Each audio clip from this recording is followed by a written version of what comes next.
Hi, అందరు ఎలా ఉన్నారు? ఇప్పుడు మనం బగారా రైస్ తయారీ విధానం చూద్దాం.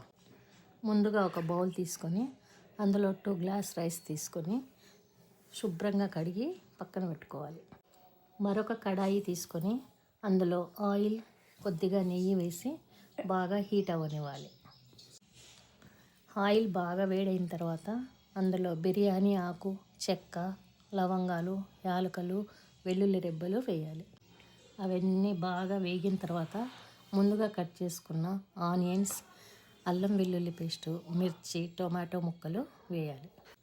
అది బాగా వేగిన తర్వాత కట్ చేసుకున్నటువంటి పుదీనా, కొత్తిమీర, కాస్తంత ఉప్పు వేసుకోవాలి.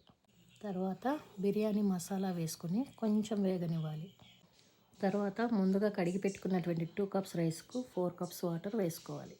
వాటర్ మరిగిన తర్వాత రైస్ వేసుకోవాలి. అందులో 10 మినిట్స్ రైస్ ఉడికించిన తర్వాత పుదీనా, కొత్తిమీర వేసుకొని గార్నిష్ చేయాలి.